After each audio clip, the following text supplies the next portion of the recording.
ചിക്കാഗോയിലേക്ക് ഓടിക്കൊണ്ടിരിക്കുന്ന ഒരു ട്രെയിനിൽ ഉറക്കത്തിൽ നിന്നും ഞെട്ടിയുണരുകയാണ് ക്യാപ്റ്റൻ കോൾട്ടർ സ്റ്റീവൻസ്. താൻ എന്താണ് ഇവിടെ? അഫ്ഗാനിസ്ഥാൻ US മിലിറ്ററി ഓപ്പറേഷനിൽ ഹെലികോപ്റ്റർ ഓടിച്ചുകൊണ്ടിരിക്കുകയായിരുന്ന താൻ എങ്ങനെയാണ് ഇവിടെ എത്തിയത്? മുമ്പിലിരിക്കുന്ന സ്ത്രീ ഏറെ പരിചയമുള്ള ആളെപ്പോലെയാണ് സ്റ്റീവൻസിനോട് സംസാരിക്കുന്നത്. അവളുടെ പേര് ക്രിസ്റ്റീന എന്നാണെന്ന് അയാൾ മനസ്സിലാക്കുന്നു. ക്രിസ്റ്റീന അയാളെ ഷോൺ എന്നാണ് വിളിക്കുന്നത്. തൻ്റെ പേര് സ്റ്റീവൻസ് എന്നല്ലേ? എന്താണ് സംഭവിക്കുന്നതെന്ന് അയാൾക്ക് മനസ്സിലാകുന്നില്ല. സ്റ്റീവൻസ് തൻ്റെ പോക്കറ്റിൽ നിന്നും പേഴ്സ് എടുത്ത് നോക്കുമ്പോൾ അത് ഷോൺ എന്ന പേരുള്ള ഒരാളുടേതാണ്. അയാൾ ട്രെയിനിലെ കണ്ണാടിയിൽ പോയി മുഖം നോക്കുമ്പോഴാണ് അയാൾ ഞെട്ടിപ്പോകുന്നത്. അയാൾ കാണുന്നത് മറ്റാരെയാണ്.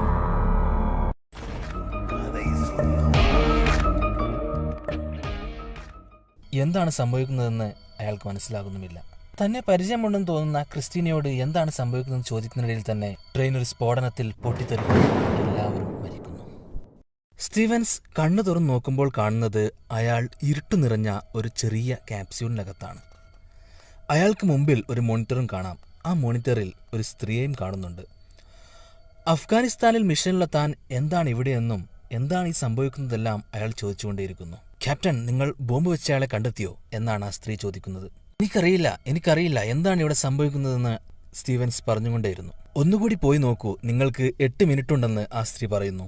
അങ്ങനെ വീണ്ടും സ്റ്റീവൻസ് ആ ട്രെയിനകത്ത് കണ്ണു തുറക്കുന്നു. എല്ലാവരുടെയും പെരുമാറ്റം ആദ്യത്തേത് പോലെ തന്നെയാണ്. എല്ലാ സംഭവങ്ങളും ആദ്യം നടന്നതുപോലെ തന്നെ. ട്രെയിനകത്ത് ഒരുപാട് പേരുണ്ട്. ഇവർക്കിടയിൽ ആരാണ് ബോംബ് വെച്ചതെന്നാണ് അയാൾ കണ്ടെത്തേണ്ടത്. വളരെ ബുദ്ധിമുട്ടുള്ളൊരു കാര്യമാണത്. അതുകൊണ്ട് തന്നെ സ്റ്റീവൻസ് ആദ്യം ബോംബ് എവിടെയാണ് വെച്ചതെന്ന് കണ്ടെത്താൻ പോവുകയാണ്. നേരത്തെ സംസാരിച്ചുകൊണ്ടിരിക്കുമ്പോൾ അയാളുടെ പിറകിൽ നിന്നുമാണ് പൊട്ടിത്തെറി ആരംഭിച്ചത്. അങ്ങോട്ട് പോവുകയും അവിടെ തിരയുകയും ചെയ്യുന്നു. അവസാനം ട്രെയിനിലെ ടോയ്ലറ്റിന്റെ വെന്റിലേഷന്റെ മുകളിൽ ബോംബ് അയാൾ കണ്ടെത്തുന്നു. താൻ ബോംബ് കണ്ടെത്തിയെന്ന് ഉറക്കെ വിളിച്ചു പറയുകയാണ്. ക്യാപ്സ്യൂളിനകത്ത് കണ്ട ആ സ്ത്രീ ഇത് കേൾക്കുമെന്ന് കരുതിയാണ് അങ്ങനെ പറയുന്നത്.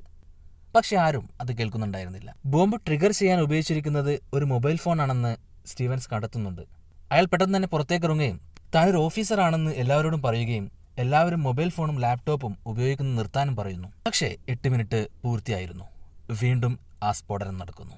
എല്ലാവരും കൊല്ലപ്പെടുന്നു. ക്യാപ്റ്റൻ വീണ്ടും ക്യാപ്സ്യൂളിനകത്തേക്ക് എത്തുകയാണ്. ആ ഇരുട്ട് നിറഞ്ഞ മുറിയിൽ ആകെ കാണുന്നത് മോണിറ്ററിൽ ഒരു സ്ത്രീയെ മാത്രമാണ്. ആ സ്ത്രീയുടെ പേര് ക്യാപ്റ്റൻ ഗുഡ്വിൻ എന്നാണ്. ഗുഡ്വിനോട് തനിക്ക് തന്റെ അച്ഛനുമായി സംസാരിക്കണമെന്നാണ് സ്റ്റീവൻസ് പറയുന്നത്. താൻ എന്താണ് ഇവിടെ, എന്താണ് സംഭവിക്കുന്നതെന്ന് കൂടുതൽ കാര്യങ്ങൾ പറയാനും പറയുന്നു.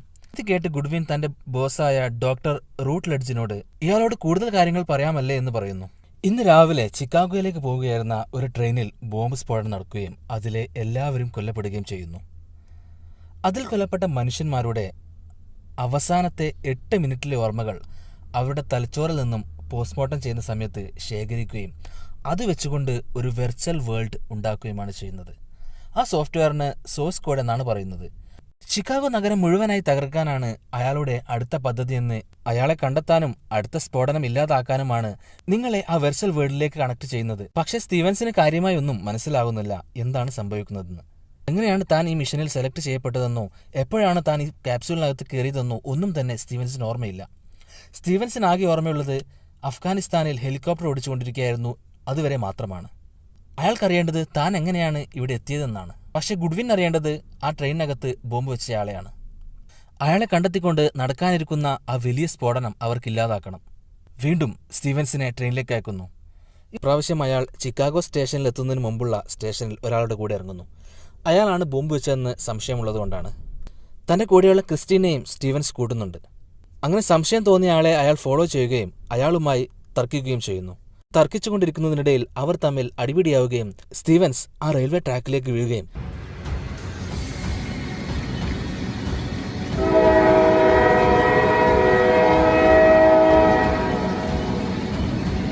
അപ്പോൾ തന്നെ പെട്ടെന്നൊരു ട്രെയിൻ വന്ന് അയാൾ ഇടിക്കുകയും ചെയ്യുന്നു.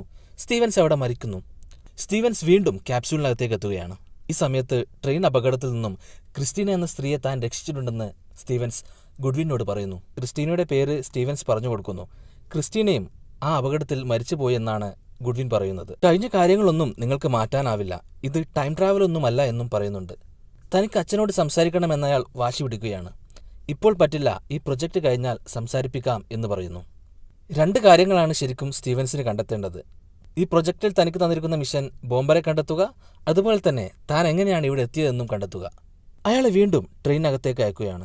ഇപ്രാവശ്യം ക്രിസ്റ്റീനയോട് തനിക്കൊരു ഫ്രണ്ട് ഉണ്ടെന്നും അയാളുടെ പേര് ക്യാപ്റ്റൻ കോൾട്ടർ സ്റ്റീവൻസ് ആണെന്നും അയാളെക്കുറിച്ചുള്ള കാര്യങ്ങൾ ഇന്റർനെറ്റിൽ അന്വേഷിച്ച് കണ്ടെത്തി തരാൻ പറ്റുമോ എന്നും ചോദിക്കുന്നു. ട്രെയിനകത്തുണ്ടായിരുന്ന മിലിറ്ററി മെഡിക്കൽസിൽ ജോലി ചെയ്യുന്ന ഒരു സ്ത്രീയോട് താൻ എപ്പോഴും തൻ്റെ മുമ്പിലെ സ്ക്രീനിൽ കാണുന്ന ഗുഡ്വിൻ്റെ യൂണിഫോമിൽ കാണുന്ന ബാഡ്ജ് വരച്ച് കാണിച്ചു കൊടുത്തുകൊണ്ട് അത് മിലിറ്ററിയുടെ എയർഫോഴ്സ് വിഭാഗത്തിൻ്റെ തന്നെയാണെന്ന് അയാൾ ഉറപ്പിക്കുന്നു. ആ സ്ത്രീയുടെ ഫോൺ വാങ്ങിക്കൊണ്ട് സ്ക്രീനിൽ കാണുന്ന ഗുഡ്വിൻ്റെ ബോസിനെ വിളിക്കുന്നു. കോൾ ഉടൻ കണക്ട് ചെയ്യാമെന്ന് അപ്പുറത്തുള്ള ആൾ പറയുന്നുണ്ട്. വളരെ ദുഃഖിച്ചുകൊണ്ട് ക്രിസ്റ്റീൻ അങ്ങോട്ട് കടന്നു വരുന്നു. നിങ്ങൾ കണ്ടെത്താൻ പറഞ്ഞ ക്യാപ്റ്റൻ സ്റ്റീവൻസ് ഇപ്പോൾ ജീവിച്ചിരിപ്പില്ല. അയാൾ 2 മാസം മുമ്പേ അഫ്ഗാനിസ്ഥാനിൽ മരിച്ചുപോയിരുന്നു. ഹേയ്, നിങ്ങൾ കാള് തെറ്റിയതാവാം എന്നാണ് സ്റ്റീവൻസ് പറയുന്നത്. സ്റ്റീവൻസിന്റെ റാങ്ക്, ഡിപ്പാർട്ട്മെന്റ്, അച്ഛൻ്റെ പേര് എല്ലാം വ്യക്തമായി ക്രിസ്റ്റീന പറയുന്നു. അപ്പോഴേക്കും 8 മിനിറ്റ് പൂർത്തിയായിരുന്നു. വീണ്ടും സ്ഫോടനമുണ്ടാകുന്നു. സ്റ്റീവൻസ് ആ ക്യാപ്സ്യൂളിനകത്തേക്കെത്തുന്നു. താൻ എങ്ങനെയാണ് ഈ മിഷനിലെത്തിയത്? മരിച്ചുപോയെന്ന് പറയുന്ന താൻ ഇതാ ജീവനോട് ഇരിക്കുന്നുണ്ടല്ലോ. സ്റ്റീവൻസിന് ഒന്നും തന്നെ മനസ്സിലാകുന്നില്ല. സ്റ്റീവൻസ് വീണ്ടും ചോദിക്കുകയാണ്, ജനങ്ങൾ കരുതുന്നത് നിങ്ങൾ മരിച്ചെന്നാണ്. നിങ്ങളുടെ ശരീരത്തിലെ ചില ഭാഗങ്ങൾ മാത്രമേ ഇപ്പോൾ ജീവിച്ചിരിപ്പുള്ളൂ. അങ്ങനെ ആ സത്യം ഗുഡ്വിൻ സ്റ്റീവൻസിനോട് തുറന്നു പറയുകയാണ്. സോഴ്സ് കോഡ് എന്താണെന്ന് ഡീറ്റെയിൽ ആയി പറഞ്ഞതിന് ശേഷം കഥ തുടരാം. ചിക്കാഗോയിലേക്ക് പോകുന്ന ട്രെയിനിൽ ആരോ ബോംബ് സ്ഫോടനം നടത്തുന്നു. എല്ലാവരും മരിച്ചു പോകുന്നു.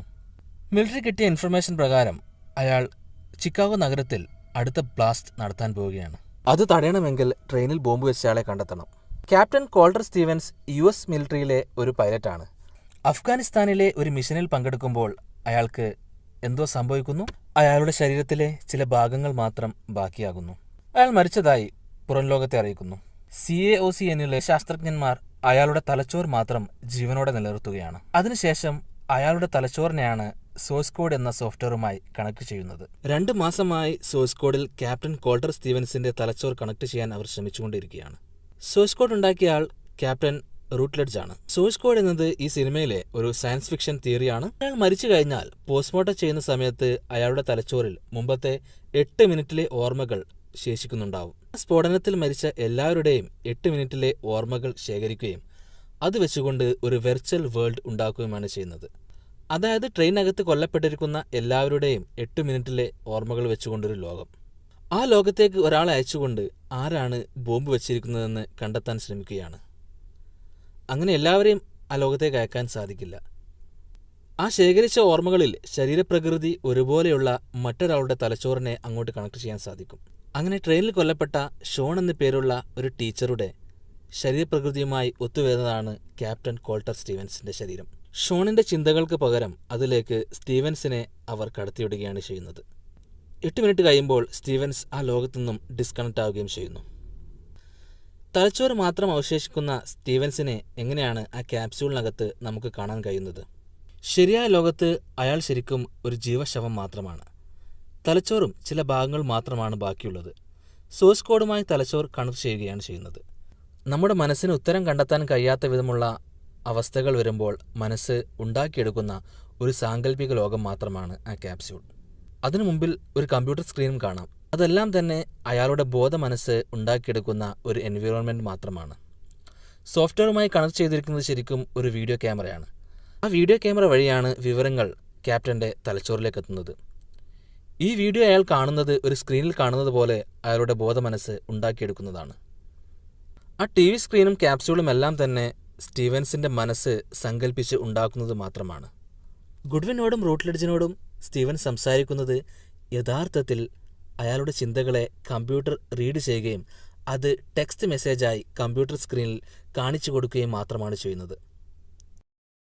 സ്റ്റീവൻസിൻ്റെ തലച്ചോറിനെ സോഴ്സ് കോഡുമായി സക്സസ്ഫുള്ളായി കണക്ട് ചെയ്ത ആദ്യ ഭാഗത്തു നിന്നുമാണ് ചിത്രം ആരംഭിക്കുന്നത്.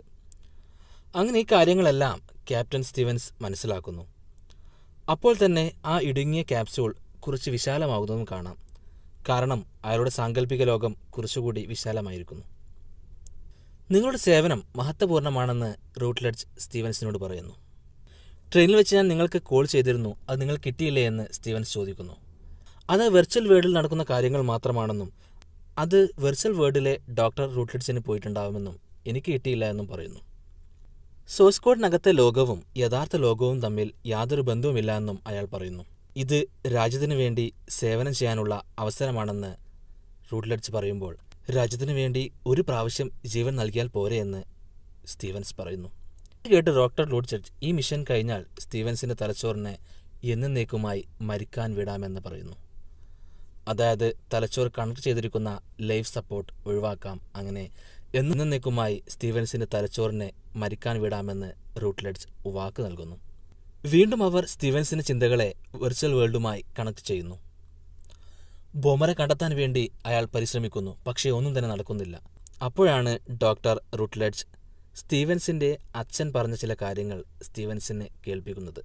അച്ഛൻ്റെ ഒരു ഓഡിയോ ക്ലിപ്പ് പ്ലേ ചെയ്യുകയാണ്.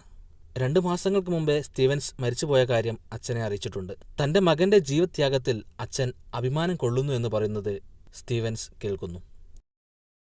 അച്ഛനെ ക്ലിപ്പ് കേട്ട് സ്റ്റീവൻസ് വീണ്ടും ആ ലോകത്തിലേക്ക് തിരിച്ചു പോകുന്നു. ഈ പ്രാവശ്യം അയാൾ ട്രെയിനിൽ എത്തുകയും അവിടെ മുകളിൽ ടിടിയുടെ കമ്പാർട്ട്മെന്റിലുള്ള ഒരു തോക്ക് മോഷ്ടിക്കുകയും ചെയ്യുന്നു. പിന്നീട് ബാത്റൂമിൽ പോയി ആ ബോംബ് അറ്റാച്ച് ചെയ്തു വെച്ചിരിക്കുന്ന മൊബൈൽ ഫോൺ ഡിസ്കണക്ട് ചെയ്യുന്നു. അതിലെ കോൾ ലിസ്റ്റിൽ അവസാനത്തെ കോൾ കണ്ടെത്തുകയും അതിലേക്ക് ഫോൺ ചെയ്യുകയും ചെയ്യുന്നു. ട്രെയിനകത്ത് ഫോണിൽ സംസാരിച്ചു കൊണ്ടിരിക്കുന്ന ഒരാളെ അയാൾ കണ്ടെത്തുന്നു. നിരപരാധിയാണെന്നാണ് അയാൾ പറയുന്നത്. ശരിക്കും അയാൾ ഒരു നിരപരാധിയായിരുന്നു. സ്റ്റീവൻസ് വീണ്ടും ആ ഫോണിലേക്ക് വിളിച്ചുകൊണ്ട്, നിങ്ങളുടെ ഫോൺ റിങ് ചെയ്യുകയാണെങ്കിൽ ഈ തോക്ക് ഉപയോഗിച്ച് ഞാൻ അപ്പോൾ തന്നെ വെടിവെക്കുമെന്ന് പറയുന്നു. അങ്ങനെ ഫോൺ ഡയൽ ചെയ്യുമ്പോൾ മറ്റൊരാളുടെ ഫോണാണ് റിങ് ചെയ്യുന്നത്. അപ്പോൾ തന്നെ അടുത്ത സ്റ്റേഷൻ എത്തുകയും അയാൾ ഇറങ്ങിപ്പോവുകയും ചെയ്യുന്നുണ്ട്. സ്റ്റീവൻസ് അയാളെ ഫോളോ ചെയ്യുന്നു. ട്രെയിനകത്ത് വീണുപോയ അയാളുടെ പേഴ്സ് മറ്റൊരാൾ എടുത്തു കൊടുക്കുന്നത് കാണാം. സ്റ്റീവൻസ് അയാളെ ഫോളോ ചെയ്യുകയാണ്. ഡെറിക് എന്നാണ് അയാളുടെ പേര്. അയാൾ അറിഞ്ഞുകൊണ്ട് തന്നെ തൻ്റെ പേഴ്സ് മറ്റൊരു കമ്പാർട്ട്മെന്റിൽ ഉപേക്ഷിക്കുന്നു. അയാൾ ട്രെയിനിൽ നിന്നും പുറത്തേക്ക് ഇറങ്ങി നടക്കുന്നു. സ്റ്റീവൻസ് ചെന്ന് ആ പേഴ്സ് പരിശോധിക്കുന്നു. ട്രെയിൻ അപ്പോൾ തന്നെ മൂവ് ചെയ്യാൻ തുടങ്ങിയിരുന്നു. സ്റ്റീവൻസ് കഷ്ടപ്പെട്ട് ട്രെയിനിൽ നിന്നും ചാടി പുറത്തേക്ക് ഇറങ്ങുന്നു. ആ വീഴ്ചയിൽ അയാൾക്ക് പരിക്ക് പറ്റുന്നുണ്ട്. എന്നാലും അയാൾ ഡെറിക്കിനെ ഫോളോ ചെയ്യുകയാണ്. അവസാനം അയാൾ ഡെറിക്കിൻ്റെ വാൻ്റെ അടുത്തെത്തുന്നു. ട്രെയിനിൽ നിന്നും ചാടി വീഴുന്ന സ്റ്റീവൻസിനെ കണ്ടുകൊണ്ട് ട്രെയിനിലെ എമർജൻസി ബട്ടൺ അമർത്തിക്കൊണ്ട് ക്രിസ്റ്റീനയും ഇറങ്ങിയിരുന്നു. അവളും സ്റ്റീവൻസിന് പിന്നാലെ പോയിരുന്നു. ഡെറിക് താനാണ് ബോംബ് വെച്ചതെന്ന് സമ്മതിക്കുന്നു. അടുത്ത സ്ഫോടനത്തിനായി വാനിൽ സെറ്റ് ചെയ്തിരിക്കുന്ന ബോംബ് ശേഖരം സ്റ്റീവൻസിന് കാണിച്ചു കൊടുക്കുന്നു. ക്രിസ്റ്റീൻ അങ്ങോട്ട് വരുമ്പോൾ സ്റ്റീവൻസിൻ്റെ ശ്രദ്ധ മാറുകയും ആ തക്കത്തിന് ഡെറിക് സ്റ്റീവൻസിനെ തൻ്റെ കയ്യിലുള്ള പിസ്റ്റൾ വെച്ചുകൊണ്ട് വെടിവെക്കുന്നു. അപ്പോൾ തന്നെ ഡെറിക് ക്രിസ്റ്റീനെയും വെടിവെച്ചു കൊല്ലുന്നു. അപ്പോഴാണ് ഡെറിക് ഒരു സൈക്കോപാത്താണെന്ന കാര്യം നമുക്ക് മനസ്സിലാകുന്നത്. ഈ ലോകം മുഴുവൻ നരകമായി മാറിയിരിക്കുകയാണെന്നും അതിനെ സ്വർഗമായി മാറ്റേണ്ടതുണ്ടെന്നും അതിനാദ്യം ഇപ്പോഴുള്ള എല്ലാത്തിനെയും ഇല്ലാതാക്കണം, അതിനുവേണ്ടിയാണ് താൻ സ്ഫോടനം നടത്തുന്നത് എന്നാണ് ഡെറിക് പറയുന്നത്. ബോംബിന് ട്രിഗർ ചെയ്തു വെച്ചിരിക്കുന്ന മൊബൈൽ ഫോൺ ഡിസ്കണക്ട് ചെയ്തതുകൊണ്ട് ബോംബ് പൊട്ടില്ല എന്നാണ് സ്റ്റീവൻസ് വിചാരിക്കുന്നത്. പക്ഷേ ദൂരെ നിന്നും ആ ട്രെയിൻ ഒരു ചാരമായി മാറുന്നത് സ്റ്റീവൻസ് കാണുന്നു. അവിടെ കിടന്നുകൊണ്ട് സ്റ്റീവൻസ് മരിക്കുകയാണ്. വീണ്ടും തിരിച്ച് ക്യാപ്സ്യൂളിനകത്തേക്ക് എത്തുന്നു. സ്റ്റീവൻസ് ബോംബർ ആരാണെന്ന് കണ്ടെത്തിയെന്ന വിവരം ഗുഡ്വിനെ അറിയിക്കുന്നു. ആ വാൻ്റെ നമ്പറും പറഞ്ഞു കൊടുക്കുന്നു. യഥാർത്ഥ ലോകത്ത് ആ വാൻ പോലീസ് കസ്റ്റഡിയിലെടുക്കുന്നു. ഡെറിക്കിനെ പോലീസ് അറസ്റ്റ് ചെയ്യുന്നു. സോഴ്സ് കോഡ് വൻ വിജയമായതുകൊണ്ട് ഗവൺമെൻറ് ഈ പ്രൊജക്ടിന് കൂടുതൽ ഫണ്ട് അനുവദിക്കുമെന്ന് ഡോക്ടർ റൂട്ട്ലെഡ്ജ് പറയുന്നു. ഈ വിജയത്തിൻ്റെ ആഘോഷത്തിനായി എല്ലാവരും പോവുകയാണ്. പക്ഷേ ഗുഡ്വിൻ മാത്രം അവിടെ നിൽക്കുന്നു. സ്റ്റീവൻസ് അവസാനമായി ഒന്നുകൂടി തന്നെ സോഴ്സ് കോഡിലേക്ക് അയക്കാൻ ആവശ്യപ്പെടുന്നു. കാരണം ആ ഒരു ലോകം യഥാർത്ഥമാണെന്നാണ് സ്റ്റീവൻസ് കരുതുന്നത്. അതുപോലെ തന്നെ ട്രെയിനിലെ ബോംബിൽ ചിലപ്പോൾ 2 ഫോണുകൾ കണക്ട് ചെയ്തിരിക്കാം. അതുകൊണ്ട് തന്നെയാണ് അത് പൊട്ടിത്തെറിച്ചത്. ഒന്നുകൂടി തിരിച്ചുപോയി ആ സ്ഫോടനം നടക്കുന്നത് ഇല്ലാതാക്കണം. അവസാനമായി അയക്കുമ്പോൾ 8 മിനിറ്റ് കഴിഞ്ഞാൽ ലൈഫ് സപ്പോർട്ട് ഡിസ്കണക്ട് ചെയ്യണമെന്നും പൂർണ്ണമായി സ്റ്റീവൻസിനെ മരിക്കാൻ വിടണമെന്നും ഒരു മനുഷ്യത്വത്തിൻ്റെ പേരിൽ ഗുഡ്വിൻ സമ്മതിക്കുന്നു. പക്ഷേ ഡോക്ടർ റൂട്ട്ലെഡ്ജിൻ്റെ തീരുമാനം മറ്റൊന്നായിരുന്നു. സ്റ്റീവൻസിൻ്റെ ഇപ്പോഴത്തെ മെമ്മറി മുഴുവനായി ഡിലീറ്റ് ചെയ്യുകയും പല പ്രൊജക്റ്റിനും ഈ തലച്ചോർ നമുക്ക് ഉപയോഗിക്കാം എന്നായിരുന്നു അയാളുടെ തീരുമാനം. സ്റ്റീവൻസിൻ്റെ ശരീരഭാഗങ്ങൾ സൂക്ഷിച്ചിരുന്ന സ്ഥലത്തേക്ക് അവൾ പോവുകയും ആ റൂം അകത്തുനിന്ന് ഗുഡ്വിൻ പൂട്ടിക്കളയുകയും ചെയ്യുന്നു. അപ്പോഴാണ് ശരിക്കും നാം സ്റ്റീവൻസിൻ്റെ ശരീരഭാഗങ്ങൾ കാണുന്നത്. 8 മിനിറ്റ് പൂർത്തിയാവുമ്പോൾ ഗുഡ്വിൻ ലൈഫ് സപ്പോർട്ട് ഓഫാക്കുന്നു. യഥാർത്ഥ ലോകത്ത് സ്റ്റീവൻസ് പൂർണ്ണമായും മരിക്കുന്നു. ഡോക്ടർ റൂട്ട്ലെഡ്ജ് വല്ലാതെ ദേഷ്യം പിടിക്കുന്നു. സോഴ്സ് കോഡുമായി സക്സസ്ഫുള്ളായി കണക്ട് ചെയ്ത ഏക തലച്ചോറാണ് ഗുഡ്വിൻ ഇല്ലാതാക്കിയത്. അവസാനത്തെ ലൂപ്പിൽ 8 മിനിറ്റ് പൂർത്തിയാകുമ്പോൾ യഥാർത്ഥ ലോകത്ത് തലച്ചോറിനെ മരിക്കാൻ വിടുകയാണ് ചെയ്യുന്നത്. ആ ലൂപ്പിൽ സ്റ്റീവൻസ് ക്രിസ്റ്റീനയോട് ഇന്ന് ജോലിക്ക് പോകണ്ട എന്നും ഒരു ദിവസം മുഴുവൻ നമുക്ക് ഒരുമിച്ച് ചിലവഴിക്കാമെന്നും പറയുന്നു. അതിനുശേഷം ടിടിയുടെ കമ്പാർട്ട്മെന്റിൽ പോയിക്കൊണ്ട് തോക്ക് മോഷ്ടിക്കുകയും ബാത്റൂമിൽ വെച്ചിരിക്കുന്ന ബോംബിലെ 2 മൊബൈൽ ഫോണും ഡിസ്കണക്ട് ചെയ്യുന്നു. ശേഷം ഡെറിക്കിന് ചിക്കാഗോയ്ക്ക് മുമ്പുള്ള സ്റ്റേഷനിൽ ഇറങ്ങുന്നത് തടയുകയും ട്രെയിനിൻ്റെ ഒരു തൂണിൽ കെട്ടിയിടുകയും ചെയ്യുന്നു. ഡെറിക്കിൻ്റെ കയ്യിലെ പിസ്റ്റൾ പിടിച്ചു വാങ്ങുകയും 2 മൊബൈൽ ഫോണും താൻ ഡിസ്കണക്ട് ചെയ്ത കാര്യം ഡെറിക്കിനോട് പറയുകയും ചെയ്യുന്നു. അതിനുശേഷം ഡെറിക്കിൻ്റെ ഫോൺ ഉപയോഗിച്ചുകൊണ്ട് പോലീസ് സ്റ്റേഷനിലേക്ക് വിളിക്കുകയും ട്രെയിനകത്തും സ്റ്റേഷനിലെ വാനിലും ബോംബ് വെച്ച കാര്യം സമ്മതിക്കുകയും ചെയ്യുന്നു. ശേഷം സ്റ്റീവൻസ് തൻ്റെ അച്ഛനെ വിളിച്ചുകൊണ്ട് സ്റ്റീവൻസിൻ്റെ ഒരു ഫ്രണ്ടാണ് വിളിക്കുന്നതെന്ന് പറഞ്ഞുകൊണ്ട് കുറച്ചുനേരം സംസാരിക്കുന്നു. 8 മിനിറ്റ് പൂർത്തിയാകാൻ പോവുകയാണ്. തൻ്റെ ജീവിതത്തിലെ അവസാന നിമിഷങ്ങൾ ട്രെയിനിലെ എല്ലാവരുമായി സന്തോഷത്തോടെ സംസാരിച്ചുകൊണ്ട് ചിലവഴിക്കുകയാണ്. 8ാമത്തെ മിനിറ്റാകാൻ പോകുമ്പോൾ സ്റ്റീവൻസ് ക്രിസ്റ്റീനയെ കിസ് ചെയ്യുന്നു.